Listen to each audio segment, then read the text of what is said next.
In a previous video, I introduced you to a concept called liminal space, the corridor, the hallway between the room you left behind and the door at the end with the crack of light underneath it. If you watched that video and felt something shift in you, like finally having a word for what you are living inside, I want to stay in that conversation with you today because I want to tell you something that I think you need to hear, and I want to bring some research with me when I say it. You are not behind, you are not taking too long, you are not failing to move on. You are not weaker than other women who seem to have figured it out faster. What you are experiencing has a timeline, and that timeline has been studied.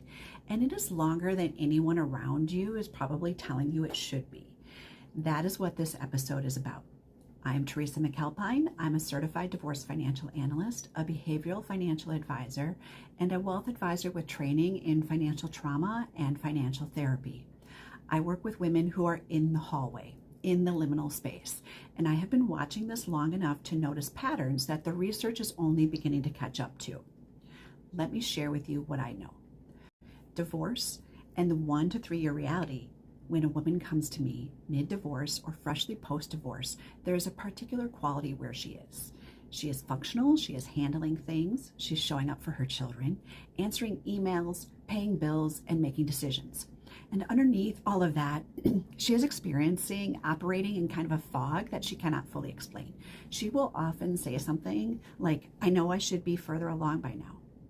Here is what the research says about that. A major study published by BMO Financial Group in October of 2025 looked specifically at women's financial confidence during and after divorce. What they found was that only 1 in 3 women felt confident managing their finances during the divorce itself, 1 out of 3. And 39% said that rebuilding financial confidence took more than a year after the divorce was finalized. That's the floor.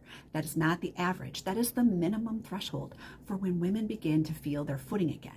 In my experience working with women in this space, the fuller picture is closer to 1 to 3 years before genuine clarity arrives. Before a woman can look at a financial decision, not just execute it, but look at it with a sense of settled knowing, this is right for me, this is mine, I trust this. That tends to emerge somewhere between year 1 and year 3, depending on the complexity of what she navigated, whether she had professional support, and how long she was outside of her own financial life during the marriage. The research on income tells a parallel story. A study from the U.S. Government Accountability Office found that women who divorce experience an average 41% loss of income, nearly twice that of men. You cannot rebuild financial confidence while the financial ground itself is still being structured beneath you. The two processes have to happen in sequence, and the sequence takes time. Here's what I have also observed, and what I believe the research is beginning to confirm. Financial decision-making confidence is the last domain to return after divorce. It comes after emotional stabilization. It comes after the practical logistics settle. It comes after a woman begins to know who she is on the other side of this. And when it arrives, it does not stay contained to finances. It moves. The woman who finally feels capable and clear about her money also starts to feel capable and clear about her life. The decisions she makes with confidence in one domain begin to inform every other domain. Financial clarity is not the end of recovery. In my experience, it is the signal that recovery has arrived. One more number worth sitting with. 97% of women who worked with a financial advisor during or after divorce reported improved confidence post-divorce. 97%. That is not a coincidence. Having a skilled, present, and knowledgeable person walking alongside you in the hallway, the liminal space, changes what the hallway costs you and how long it takes to reach the door. Now I'd like to talk about widowhood and the weight of the first year. When a woman loses her spouse, the hallway looks different than it does in divorce. The room she left behind was not a room she chose to leave. She was taken out of it. And the grief that accompanies that is not just emotional, it is physiological. It changes how the brain works. There's a term in the clinical and professional literature for what widows experience in the early months of loss. It is called widow brain or grief fog. And it is real, documented, and significant. Research associated with the Modern Widows Club found that more than 9 out of 10 widows experience brain fog. That means difficulty with clear thinking, impaired decision making, a sense of operating on autopilot, feeling present but not quite here. The Financial Planning Association has published on this directly, noting that grief can temporarily impair executive function, affecting the ability to process complex information and make sound decisions. Their guidance, supported by research, is that major financial decisions should be deferred during the first 6 to 12 months of bereavement whenever possible.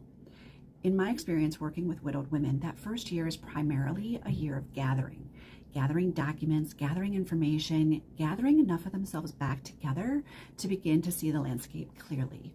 The fog does not fully lift in year one. What happens in year one is that the essential things get handled because they must, and everything else waits. The FPA literature notes that brain fog in widowhood can last 2 years or more, and that aligns with what I observe. The window in which a widowed woman begins to make financial decisions with real self-confidence, not survival decisions, but actually forward-looking, values-aligned, this is my life decisions, tends to fall in that 2 to 3 year range. And here is something important to understand about why.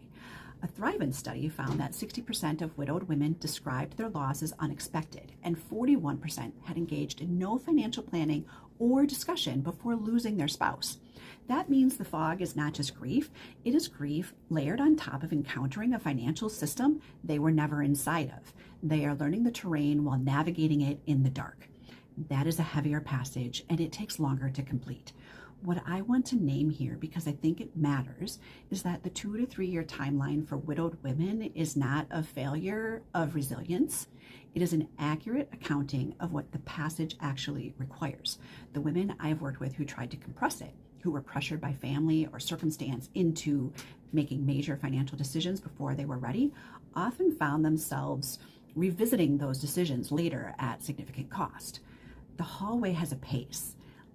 Honoring it is not giving up, it is wisdom. And here's what the two groups have in common. Whether you are in the middle of a divorce or navigating life after losing your spouse, there is something both of these transitions share that I want to name directly. Financial confidence is almost never the first thing to return. It is almost always last. The emotional work comes first, then the practical stabilization, then the identity work, figuring out who you are now, what you want, and what kind of life is being built on the other side of that door. And then usually after all of that has been in motion for a while, your financial confidence shows up quietly and steady, not loud. You notice it when you make a decision and you do not immediately second guess it. When you look at a statement and you understand it.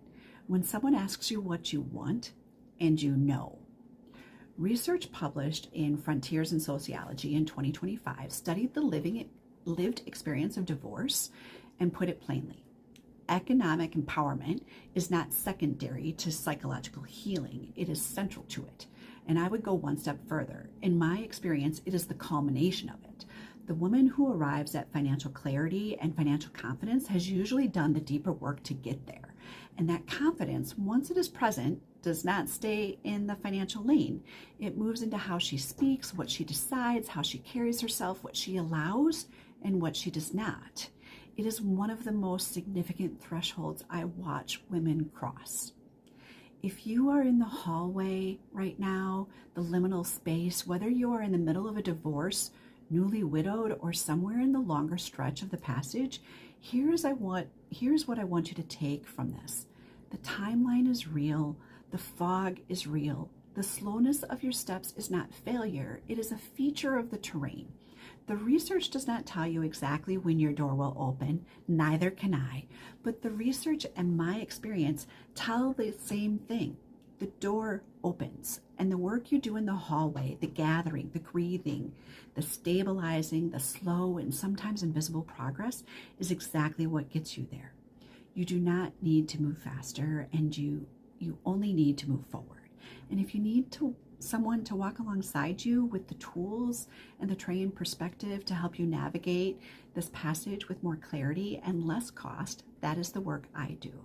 I'm Teresa McAlpine, You can find a link in my bio to explore what working together might look like. And if this was useful, please share it with a woman who needs to hear it.